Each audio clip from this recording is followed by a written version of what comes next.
नमस्कार शेतकरी मित्रांनो, आज आपल्याकडं व्हॉट्सअपवरून जोडी आली. जाधव भाऊ राहणार काटखेडा यांची जोडी आहे.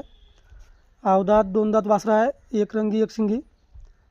दोन्ही वासरं दिसायला सारखीच आहे. जर आपल्याला ही जोडी घ्यायची असेल तर जाधव भाऊचा मोबाईल नंबर दिला आहे 95 79 42 09 42. आणि हे जोडी कामाला सुरू आहे. मोठ्या मापाचे गोरे आहे.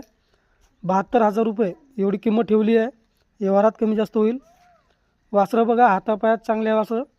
जर कुणाला घ्यायचे असेल नंबरवर स्क्रीनवर आहेच, कॉल करून आपण या जोडीचा व्यवहार करू शकता. दोन्ही वासरं दिसायला सारखीच आहे. तर ठीक आहे, व्हिडिओ पाहिल्याबद्दल धन्यवाद. भेटू अशाच व्हिडिओमध्ये आणखी एक जोडी घेऊन. ठीक आहे.